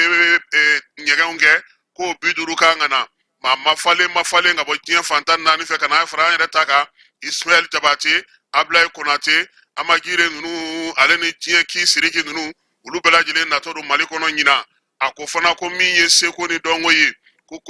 in tɛna sigi o kɔ koyi min ye Burema Kulubali n'u b'a wele ko Brekul ale ko suba 3 de b'u bolo min ye kɛnɛ belebeleba 4 Damɔzɔn tɔgɔla kɛnɛ ko ɲɛnajɛ na kɛ yen Mangala Kamara tɔgɔla kɛnɛ kɔrɛ la ɲɛnajɛ na kɛ yen min ye kɛnɛ min bɛ n'o tɔgɔ dalen don Bitɔn na kɛnɛ na ɲɛnajɛ na kɛ yen ka taa fara Ali Faraka Taksa ko kɛnɛ bɛ yen min ye dɔnkilidala maa 500 o de kan ka na Segu kɔnɔna na nin waati in na a ko Alifu Nababa a la ka bɔ Burkina Faso DJ Awadi Makomba ka bɔ Zimbabwe kaw fɛ yen Amadou et Mariam Koko Damele o sen tɛ Milmo ka taa fara Sista Mam ale ni an ka tɔw bɛɛ lajɛlen Burama ko ɲinan kɔni ko min ye Segu danganda ye ko ɲɛnajɛ na kɛ ka don su kɔnɔ koyi ko sabula su kelen min sigilen don n'o ye AES tɔgɔla su ye k'o na kɛ ɲɛnajɛ belebeleba ye danganda la min ye Bitɔn ale tɔgɔla sɛni o sanfɛla la k'o kɛ kɛnɛ ye kɛnɛ min n'o na wasa kosɛbɛ wa min ye foire ko fana ye Burama Jara ale y'i da don la ko ɲinan foire maa 3 ani kɔ u bɛ k'olu de kɔnɔ foire min tun bɛ kɛ fɔlɔ kɔrɔlen cogo min k'u bɛna na b'o la ka se ka yɔrɔ sigi yɔrɔ minnu bɛ suma kosɛbɛ ɲinan festival Sile Niger foire wa donsara bɛ a la koyi denmisɛnninw olu ye 40 ye maakɔrɔw olu ta ye 100 ye ko sabula u y'a ye k'a fɔ jama bɛ don sannikɛlaw olu tɛ se ka fɛrɛ o hukumu kɔnɔna na fana u ye kɛnɛ kɛrɛnkɛrɛnnen sigi e bɛ se min na i na o yira i ka safinɛ don o i ka kɔbafini dilali don o i ka di dilali don o i ka fini ni bɛnɛ dilali don o kɛnɛ na sigi kɛnɛ ka ye yaasa olu fana k'u yira min ye jara ye a ko yɛlɛmaba min bɛna na kɛ a la k'o ye AES tɔgɔla su ye ko sabula o bɛ kɛ Quai des Arts la scène Bitɔn o sanfɛla la ko dɔgɔkun kelen in kɔnɔna na su ani tile ko fɔli kɔni tɛna kɛ maa si negela ye Segu ale kɔnɔna na o kɔrɔfɛ fana Kɔrɔdugaw an ka laadala fɔliw Segu yɛrɛ bara fɔliw ka taa se Dɔngɔnɔdugu ni Moti ni Tɔnbɔkutu dunun fɔlɔbaw ba k'olu bɛɛ lajɛlen bɛna na min ye Keba Dafe ye n'ale sigilen don su kɛrɛnkɛrɛnnen kan sa su kɛrɛnkɛrɛnnen bɛna na tali kɛ an ka finiw la a ko Segu Baɲangara Kayi ni Jene olu bɛna bila ɲɔgɔn dan na ko nin kalo février kalo tile 7 Segu fini ɲɛnamaw k'olu ye ka bɔ o dugu kɔnɔna na ko olu bɛna sɔrɔ ɲɔgɔn dan na min ye sifinnakaw ye k'olu fana sen bɛ yaala han Talani Cité o min jaabi kan ka bɔ février kalo tile fɔlɔ n'o ye sibiri don ye kɔrɛ la maa minnu bɛna se sɔrɔ o la o na kɛ sababu ye olu bolo olu fana ka t'u yɛrɛ sɔrɔ festival ale kɛnɛ kan ni Ala sɔnna a ma festival Sile Niger baaraw kɔni daminɛna Jibril Kise ka fɔ la labɛn bɛɛ lajɛlen banna pewu u sigilen don ka maaw kɔnɔ wa don fɔlɔ olu ye février kalo tile fɔlɔ ye Salande Cité maaw olu ka maa ɲɛnamaw bɛna na sugandi yaasa olu ka se ka ye festival ale kɛnɛ kan an ye min sɔrɔ segukaw bolo o ye nin ye i b'a yira sa k'a fɔ ko min ye seko ni dɔnko ye ale matarafaba ɲɛnamaw olu bɛɛ bɛna na ɲɔgɔn sɔrɔ segu ni waati laban in na amara mete fan fɛ an ka maa bisimilata ka sɔrɔ ka o ladon.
Agence Dunia Travel Service ako abibu nyamasegi foli kɛ ka ɲɛsin a ka sango hiji denw ma aw minnu ye danaya ta ka da kan aw ka hiji labɛn ni a kɛcogo ɲuman na. N'an taara hɛrɛ la ka segin hɛrɛ la dumuniw ka ɲi bɛrɛbɛrɛli ka ɲi n'an mago bɛ diɲɛ fɛn fɛn na u b'a bɛɛ lajɛlen k'an ye donc an b'u fo k'u barikada. Directeur min tun b'a nɔfɛ n'o ye Amadu Mayiga ye a jɔra a jɔyɔrɔ la ɲɛmɔgɔya ko fɛn fɛn a jɔra a jɔyɔrɔ la ka nisɔndiya mɔgɔw la ka mɔgɔw bɛrɛbɛrɛ ka koto mɔgɔw t'a la mɔgɔw tɛ min dɔn k'a ɲɛ yira mɔgɔw la an y'o baara de sɔrɔ duniya la. Kumu kelen kɔnɔ a ko ka aw bɛɛ lajɛlen laduniya silamɛ minnu bɛ Mali kɔnɔ ani minnu sigiyɔrɔ bɛnnen don diɲɛ jamana wɛrɛw ma k'a fɔ san wɛrɛ o hiji ni o umura o baaraw labɛnw daminɛna ka ban o tumana aw minnu b'a fɛ ka hiji kɛ damu lakana ni basigi kɔnɔ Agence Dunuya a kɛmɛ ko fɛɛrɛ bɛɛ lajɛlen tigɛ ka hiji kɛcogo ɲuman kalanw bɛɛ lajɛlen labɛn ka bila aw ɲɛ min ye k'a dɔn siyɔrɔ ni damu ye ka surunya aw ka bato kɛ yɔrɔw la dumuni laki ka sanuma o bi tobi ka bila aw ka bolo ka saga n'a ka waati bɛɛ lajɛlen la dɔgɔtɔrɔ jolenw olu bɛ aw nɔfɛ hiji kɛ yɔrɔ ani bato kɛ yɔrɔ wɛrɛw bɛɛ lajɛlen la yɔrɔ bɛɛ ani waati bɛɛ baw bolo kuma dɔ o ka fusa ne de sen ka di ye. Agence Dunia Travel Service jɛɲɔgɔn kelen min bɛ aw ka hiji ni aw ka humura kɛ k'a ɲɛ ale de do o fana ni aw bɛɛ kunnafoni wɛrɛ ɲini a ye weleli kɛ 66 71 37 24 70 64 99 71 ni aw bɛɛ u ka yɔrɔ ɲini u filɛ ni hippodrome yɛrɛ la immeuble station Soma Yafula Kulukɔrɔ sira da la o fana min y'i k'a dɔn Agence Dunia Travel Service ye k'u bɛ dugawu kɛ hiji ni umura kɛcogo ɲuman a n'a musakaw ala k'a nɔgɔya silamɛ bɛɛ lajɛlen ye. An bɛ an lamɛnbaaw ni an filɛbaaw fo kokura an y'a fɔ an na cogo min na kabini kuma daminɛ min ye an ni EDEX mɔgɔw olu bɛ baara kɛ ɲɔgɔn fɛ min ye EDEX ye a b'a dɔn k'a fɔ maa minnu bɛ yen n'olu b'a fɛ ka taa kalan kɛ kɔ kan waati na u yɛrɛ ye yɛlɛmaba don a la parce que u y'a yira an na k'a fɔ i bɛ se k'i to yen an n'a ɲɔgɔn ko bɛ se k'an to yan k'an ka kalan kɛ sisan k'an ka diplôme sɔrɔ an yɛrɛ bɛna n'a ko jateminɛ o Tarawele kɛ Abdul n'a lajɛ ka sɔngɔnin sigi ka bɛn an yɛrɛ kundama ma an ka se ka gɛlɛya kɔni matarafa k'an to yan Abdul ni sɔgɔma. Ba sɔgɔma. I Tarawele. Ba. Sɔgɔmada in na i donna an kan an dun b'a dɔn k'a fɔ nin waati in na baara ka ca aw bolo. Awɔ. Aw dun bɛ wulikajɔ la kalanta min kan ka kɛ septembre kalo o labɛnw bɛ sen na. C'est ça. A ko bɛ cogo di? Bon a ko senna ka bɛ n bɔra bolo laban na nɔ donc mɔgɔw bɛ kuma manifester halisa donc mɔgɔ bɛ ka mɔgɔw reçoit a b'a dɔn k'a fɔ san daminɛ na bon caman b'a kalama mais halisa mɔgɔw denw mako b'a kunnafoni na ka dɔn k'a fɔ ni mɔgɔ min bɛ fɛ ka den bila ka taa septembre kalo la États-Unis ani Canada voilà o labɛn bɛ daminɛ kabi sisan waati sɔn vraiment kɔni sisan de san daminɛ na janvier février na sabu kalo kelen ɲɔgɔn na bi kɔfɛ bon université caman bɛ olu bɛ ka opportunité datugu voilà donc an m'a yira lamɛnbagaw la k'a fɔ ko bon a laɲini min ye o de ye opportunité caman de bɛ université bolo yen nɔ kɛrɛnkɛrɛnya bolo ma. Abdulu kalanta joli de bɛ ninnu bolo ye parce que aw kuma bɛɛ la ma kalo wɔɔrɔ aw bɛ kalan o kuma olu ka kalanta ye joli. bon rentrée u tɛ kelen ye de. bon o tɛ kelen nka rentrée ba fila de bɛ yen. belebeleba fila. belebeleba fila dɔ ye janvier dɔ ye septembre ye. Donc olu ka papier olu t'aw banna ka ban. Voilà, bon, bon janvier ta kɔni olu ka démarche daminɛ o tɛmɛna ka ban. Voilà, donc sisan septembre de bɛ yen. Mais an bɛ min fɔ ka da kan o de ye rentrée wɛrɛ bɛ yen fana an b'a fɔ ma ko rentrée d'été olu ye mai juin ninnu ɲɔgɔnna ye nka opportunité baden tɛ olu rentrée na parce que hali o la université bɛɛ tɛ rentrée dayɛlɛ o tɛ dayɛlɛli kɛ o waati la voilà ka sababuya kɛ donc bɛɛ tɛ sɔrɔ mai juin ninnu na voilà an bɛ se ka a ka gɛlɛn donc voilà min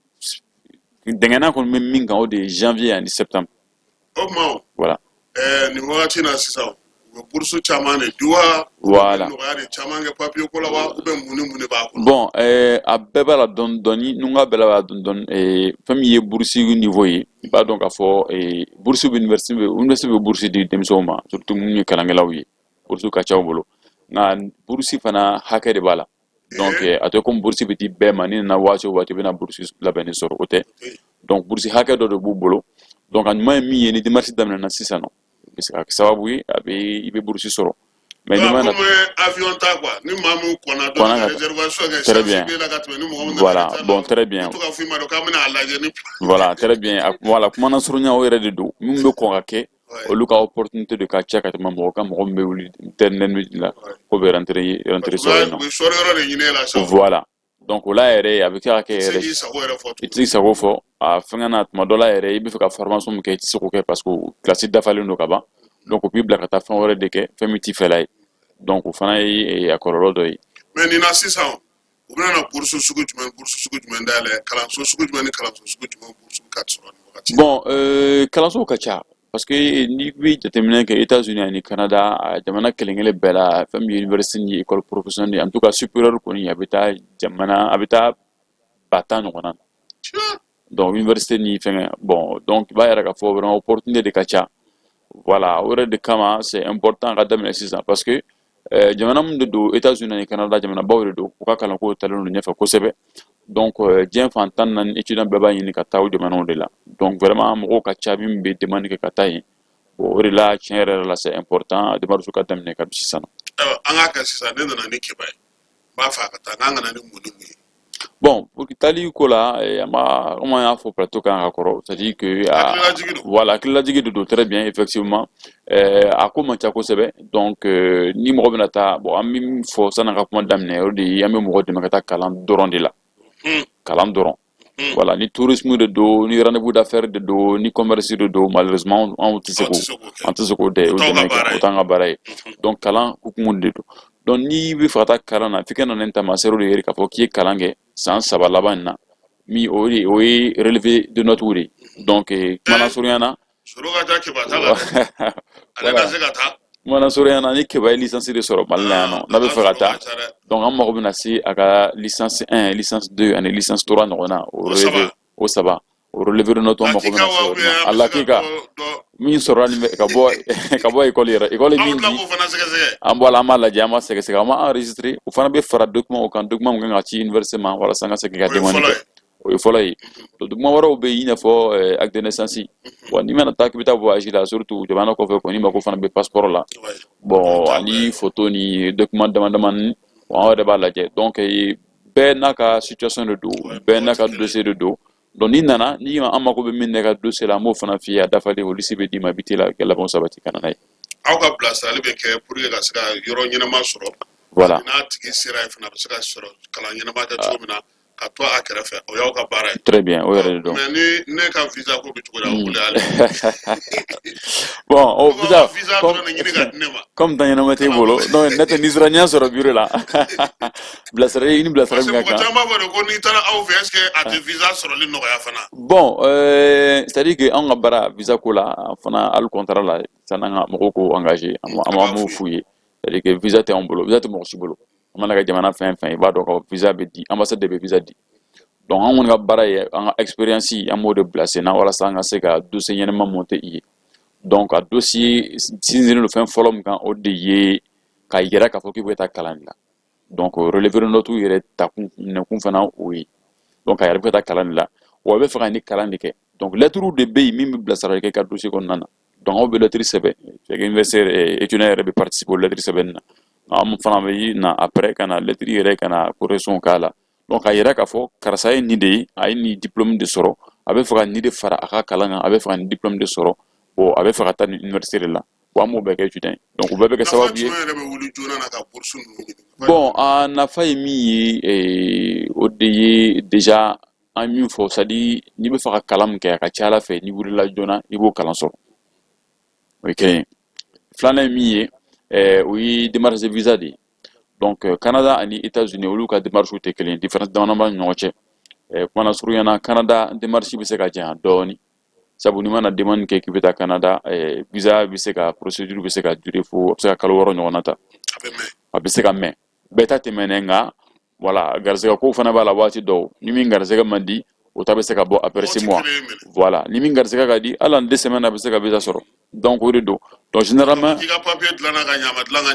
bon o fana b'a la parce que o fana b'a la voilà enfin o fana b'a la mais o tɛ garantie k'a fɔ ko comme a dilanna ka ɲɛ i b'a fɔ i b'a sɔrɔ nin waati in na i bɛ réponse kɔni sɔrɔ en 6 mois kɔni bɛ réponse sɔrɔ mais k'a fɔ k'i bɛna sɔrɔ waati min na en 6 mois i b'a sɔrɔ anw yɛrɛ ka mɔgɔ min bilasira ka taa généralement en moyenne ni mɔgɔ b'a fɛ ka taa 6 septembre la sa ni ne wuli wagati ni ne wuli wagati parce que ni min ka démarche par exemple a ye 6 mois ta par exemple bon n'o ye demande kɛ bi an filɛ nin bi le 21 janvier ni demande kɛ bi ni garisɛgɛ ma diya kosɛbɛ parce que hali n'i kan ka visa sɔrɔ n'a kan ka bɔ d'ici 6 mois o kɔrɔ de k'i b'i ka visa sɔrɔ mois de juillet y'a ye mais généralement anw bɛ mɔgɔ min bilasira ka taa généralement en 2-3 mois wala bɛ ka réponse sɔrɔ voilà donc voilà o fana bɛ dépend voilà o fana bɛ dépend dossier monté cogo de la parce que anw yɛrɛ ka fanga an k'o fana fɔ équipe bolofara ka ca bon mɔgɔ dɔ bɛ yen olu sigilen bɛ Canada an bɛ demande visa an ta kɛ ambassade la an ka jamanaw na yan nɔ donc minnu sigilen bɛ yen nɔ olu b'a kɛ immigration na directement au niveau de l'immigration canadienne donc u bɛ demande kɛ yen de voilà donc a ka ca Ala fɛ olu ka démarche bɛ teliya ka tɛmɛ min y'a ka démarche ye kan o ye Canada ta ye bon États-Unis ta o dilennen don visa fɛngɛ de la interview de la donc an ye nafa ma kalama cogo min na ni kɔni bɛ fɛ ka américain ka visa sɔrɔ bon f'i ka taa ambassade de la voilà donc interview de b'i k'u kunna donc o interview kan ka labɛn donc étudiants bɛɛ ka labɛnw tɛ kelen ye dɔw bɛ yen an b'u labɛn yɛrɛ étudiants dɔw bɛ yen an b'u labɛn kosɛbɛ n'anw yɛrɛ y'a ye vraiment ni mago bɛ labɛn de la a bɛ se ka kalo 1 kalo 2 kalo 3 ta an b'o bɛɛ fɔ parents ye sanni baara ka daminɛ donc n'a yɛrɛ ko ok o de y'a gɛlɛma yɔrɔ ye voilà notre école sɔrɔli alhamdulillah bi partenaire caman de b'an bolo donc dɔw b'u ka école sɔrɔ yan même quelques jours hali 24 heures i bɛ demande kɛ bi sini i b'i ka école sɔrɔ voilà donc n'a yɛrɛ ye a tigi mago bɛ labɛn na sisan visa ko niveau la an bɛ sɔrɔ ka labɛnw bila sen na an b'a fɔ parents yɛrɛ n'a bɛ kɛ cogoya min na an b'o fana ɲɛfɔ a ye baara bɛ sɔrɔ ka kɛ n'a labɛnna waati min na an bɛ demande visa kɛ k'a sɔrɔ mɔgɔ min ma visa sɔrɔ o ka ko bɛ kɛ cogo bon o ka ko condition fila de b'o la voilà sisan an bɛ min fɔ o de k'a fɔ c'est à dire école ka procédure ni visa ka procédure tɛ kelen ye an n'a sɔrɔ u bɛɛ bɛ jamana kelen de la yen procédure tɛ kelen ye voilà o tɛ se k'o da don a la voilà mais c'est à dire que visa fana sɔrɔli sinsinnen don école fana ka admission kan c'est à dire n'a yɛrɛ la k'a fɔ k'i bɛ ka visa de ɲini ka taa kalan kɛ f'i ka yɛrɛ ni papier ka yɛrɛ k'a fɔ voilà école sɔnna donc o bɛ basé o kan mais k'a fɔ garantie fana tɛ donc baara fana école b'a di olu yɛrɛ ka filanan wɛrɛ b'u bolo mun ne voilà o de la équipe dɔ b'an bolo olu ka to ye école ko dɔrɔn de ye ani visa ko mana daminɛ équipe wɛrɛ fana bɛ yen olu ta ye visa ko dɔrɔn de ye olu b'o dɔrɔn de ɲɛbɔ a tɛ ɲagami ɲɔgɔn na voilà donc an ka organisation y'o de ye wa alhamdulillah bi tiɲɛna an sera ka mɔgɔ caman dɛmɛ wa halisa an bɛ ka mɔgɔw dɛmɛ alhamdulillah ayiwa an b'a fɔ an filɛbagaw n'an lamɛnbagaw ɲɛna ko an ni EDEX mɔgɔw bɛ ɲɔgɔn bolo sabula olu bɛ maaw dɛmɛ i ka se ka taa kalan kɛ kɔ kan min ye kalan ɲɛnɛma ye ka taa université ɲɛnɛmaw la États-Unis ani Canada a ka ca Ala fɛ ni olu y'u bolo don i kɔrɔ i bɛ se ka yɔrɔ sɔrɔ kunun tun ye 20 janvier anw fɛ yan kɔni sɔrɔdasiw ka fɛti don nka États-Unis jamanakuntigi kura o ye fanga ta ye o bɛ na ni yɛlɛma jumɛn ye kalandenw ka ko la kuma tɛ minnu tɛ bɔ États-Unis voilà o yɛrɛ y'an ka information belebele ye bi an nana a kunnafoni min na o de ye bon an ma kalama k'a fɔ nin y'a waati damadamani ye Trump kɛra président ye donc ala lasigira komi y'a kun baara wara kunun de donc baara daminɛna kunun de donc Trump a yɛrɛ a ka programme kɔnɔ kɔni ko parce que t'a fɔ gɛlɛya mais différence dɔ tun bɛ étudiant min bɛ bɔ an ka jamanaw na ka taa Canada min bɛ taa États-Unis différence fitinin dɔ tun b'o ni ɲɔgɔn cɛ o de ye n'an mana mɔgɔ fɛn fɛn dɛmɛ ka taa Canada donc an bɛ permis d'étude sɔrɔ a ye donc papier de dɔ min bɛ yɛrɛ ka fɔ k'a tigi yamaruya dira ma a bɛ se ka kalan kɛ wa n'a tigi sera yen fana automatiquement aéroport yɛrɛ kɔnɔ avait permis de travailler soro o fana ye ɲamara ye ka fɔ ko a tigilamɔgɔ étudiant de don nka ni a bɛ se ka baara kɛ ni waati min b'a bolo waati lankolon b'a bolo programme kɔnɔ semaine kɔnɔ a bɛ se ka baara kɛ o la bon o de tun sɔrɔli ka gɛlɛn dɔɔni fɛngɛ na États-Unis mais o bɛɛ yɛrɛ kɔfɛ Trump b'a ɲini ka fɔ a ka programme kɔnɔ a bɛ fɛ ka étudiant min bɛ bɔ Mali la ou bien jamanaw na ka taa États-Unis ka nɔgɔya k'u ye walasa ni min tilara a ka kalan na a ka carte de résidence temporaire walima permanente yɛrɛ sɔrɔ voilà carte de résidence permanente yɛrɛ donc o ye carte de ye min b'a yɛrɛ ka fɔ bon karisa ye kalan k'a fɛ an bɛ ɲamara d'a ma a bɛ se ka to an ka jamana na donc n'o b'i bolo kɔrɔ di i bɛ se ka baara kɛ aux États-Unis i bɛ se ka fɛn caman kɛ i bɛ se k'i sigi yan n'a ɲɔgɔnna ninnu bon ka kɔn o ɲɛ a tun ma nɔgɔ kosɛbɛ an mansa minnu bɛ a ka gɛlɛn an ka mɔgɔ min bɛ États-Unis n'a yɛrɛ ka mɔgɔ bɛ a bɛ se k'o ɲininka voilà bon a ko bɛ senna donc an kɔni ma jigin k'a fɔ très prochainement a bɛna se ka dayɛlɛ walasa bon an ka étudiant caman bɛ yen bi o bɛna yɛlɛma jumɛn don aw yɛrɛ ka baara la bon o bɛna yɛlɛma don parce que mɔgɔ caman bɛ n'o intéressé États-Unis la kosɛbɛ parce que n'i y'a ye mɔgɔw bɛ choix kɛ Canada la ka États-Unis to généralement ni côté min senna parce que Canada baarako résidence permanente sɔrɔli o tun ka nɔgɔ Canada kosɛbɛ donc mɔgɔ caman tun voilà mais halisa hali sɛgɛsɛgɛliw kɛlen kɔfɛ a ka fisa halisa voilà donc ni États-Unis fana mana dayɛlɛ bon a ma yira k'a fɔ ko mɔgɔ caman bɛ yen bon dɔw wɛrɛ tun bɛ yen a tun ka d'u ye ka taa États-Unis mais n'u nana condition ye bon o b'a ye Canada fana facilités bɛ yen donc u b'u ɲɛsin ka taa Canada ma nka sisan bon ni nin décision taara n'a actera kɔni ka ca Ala fɛ mɔgɔw b'u ɲɛsin ka taa États-Unis fanfɛla la kosɛbɛ voilà aw ka maa minnu bɛ yen n'olu bɛ baara kɛ yen jamana kɔnɔ ka se k'aw dɛmɛ a n'aw dɛmɛbaga minnu bɛ yen jamana kɔnɔ a bɛ mun fɔ olu ɲɛna bon yan parce que aw fana ni mɔgɔ bɛ baara kɛ awɔ bon an kɔni bɛ min fɔ comme o don an y'a fɔ yan cogoya min na an bɛ ka dɔ fara ka partenaire kan halisa hali n'an bɔra aw fɛ sisan ni partenaire dɔ bɛ rendez-vous bɛ ɲɔgɔn bolo donc ka dɔ fara ka partenaire kan donc o de ye ka yira mɔgɔw la k'a fɔ bon an kɔni dɔnnen don IDEX kɔni dɔnnen don i mana fɔ kɔni ka denmisɛnw bila ka taa kalan na kɛrɛnkɛrɛnnen bolo ma États-Unis ani Canada bon Mali la kɔni ni kɔni n'a fɔ mɔgɔ hakili bɛ jigin fɛn fɔlɔ min na o de ye IDEX ye voilà donc an b'u fɔ walima dɔn parce que u ka confiance danaya de b'a ka kɛ bon mɔgɔw bɛ kan dɔn halisa wa conversion min dalen don an kan halisa an fana kan cɛsiri ka walasa dɔ ka se ka faamu an ka baara kɛ walasa bon parce que denmisɛnw ka kalanko de don denmisɛnw ka avenir don bon Mali fana bɛ jɔ n'u fana de ye voilà voilà o don i nana i ye kibaruya duman dɔ fɔ o ye k'a fɔ an n'a ɲɔgɔn fana bɛ se ka kalan kɛ IDEX la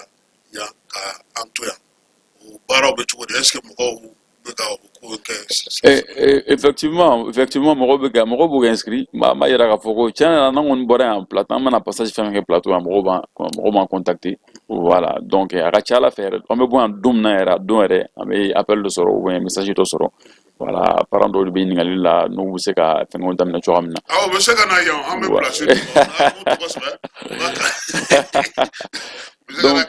voilà donc an kɔni bɛ min fɔ o la effectivement i y'a fɔ cogoya min na donc n'a ka di mɔgɔ min ye ka diplôme étudiant canadien walima diplôme américain sɔrɔ ka to Mali la yan nɔ ka sɔrɔ n ma bouger ka taa yɔrɔ si parce que généralement temps tɛ mɔgɔw bolo dɔw bɛ baara kɛ yan bon taali yɛrɛ man di dɔw ye fana u bɛ fɛ ka to yan k'u ka kalanw kɛ k'u ka diplôme sɔrɔ an b'a yɛrɛ k'a fɔ ko u bɛ diplôme sɔrɔ ni étudiant ni canadien yɛrɛ ani américain ka activité bɛɛ ye kelen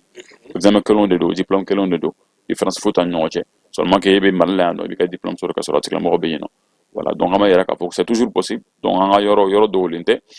farajɛ siriki ka sira fara donc ani impôt yɔrɔ man jan ɲɔgɔn na kosɛbɛ donc on ka nɛgɛjuru sira o ye 76 54 18 57 donc ni mɔgɔ min bɛ fɛ ka kunnafoni sɔrɔ a ko la a bɛ se k'an wele bon numéro dayɛlɛlen don waati bɛɛ lajɛlen a b'an wele walima a bɛ message caman WhatsApp sanfɛ a ka ca Ala fɛ a m'aw répond o yɔrɔnin bɛɛ inchallah bi kunnafoni ye Trump bɛna na nɔgɔya mun kɛ voilà mɔgɔw ka o dɔn k'a fɔ ko fana bɛna to États-Unis fana ko bɛ sɔn ka nɔgɔya papiers sigira sen kelen très bien voilà surtout n'a ka di mɔgɔ min ye ka taa kalan na yen nɔ ka baara ɲini parce que bon an bɛ to k'a fɔ fana an ka laɲini tɛ mɔgɔ ka taa ka to yen o fana an b'o fana fɔ voilà ka to ka segin ka na nka dɔw fana b'a ɲini o ka baara yɛrɛ taabolo kama o b'a ɲini ka expérience dɔ sɔrɔ yen fɔlɔ ka dɔɔni kɛ baara la n'u ye baara faamu u bɛ sɔrɔ ka na u ka projet monter Mali la yan nɔ donc olu n'a ɲɔgɔnna ninnu résidence permanente bɛ se ka nɔgɔya a bɛ se k'u ka ko nɔgɔya kosɛbɛ donc o de ye an bɛ se ka voilà sinsin kunnafoni de kan bi o de ye bi kunnafoni belebeleba ye inchallah bon an bɛ mɔgɔw fo an b'aw yɛrɛ fo kosɛbɛ a ka cɛsiri la voilà information ma nɔgɔ Mali la kosɛbɛ an bɛ tila k'a fɔ aw félicitation halisa an bɛ k'a toro fo ye an bɛ ka a ka médaille ye transporteur yɛrɛ nana ni dɔ ye bi jeune transporteur olu fana na attestation de bi n'ala sɔnna wula fɛ an n'o yira mɔgɔw la inchallah donc voilà donc u b'a yira k'a fɔ ko vraiment a ka baara voilà mɔgɔw ɲɛ b'aw la donc a ka baara ala n bɛ dugawu de kɛ ala ka bolo ma ka baara halisa voilà donc an bɛ dugawu kɛ ala ka kotaw nɔgɔya voilà ala ka dɔ fara jalaw kan halisa inchallah taala voilà an bɛ se k'o de fɔ ka maliyɛnw fana fo an lamɛnbaga bɛɛ lajɛlen ani min bɛ to ka contacter donc numéro siraw dayɛlɛlen don halisa ni min fɛ ka contacter toujours on disponible don inchallah taala. Abdul Traoré EDX an b'i fo ka waleɲuman dɔn ni ye EDX ye ale kɔni sigi kun ye ni minnu b'a fɛ ka kalan kɛ Mali kɔnɔ yan ka diplôme baw sɔrɔ o se b'u ye n'i bɛ fɛ ka i ka anglais fana ka dɔ fara i ka dɔnniya kan i den ka taa n'a ye kabini sisan a ma diplôme sɔrɔ waati min k'a dɛmɛ fo ka taa s'a ta waati ma o baara bɛ se ka kɛ yen min ye i yɛrɛ fana i bɛ fɛ ka dɔ fara i kundama ka dɔnniya la ka se ka diplôme baw sɔrɔ k'i to Bamakɔ yan i bɛ se ka kɛ bi bi n'a nana ni kibaruya min ye k'a fɔ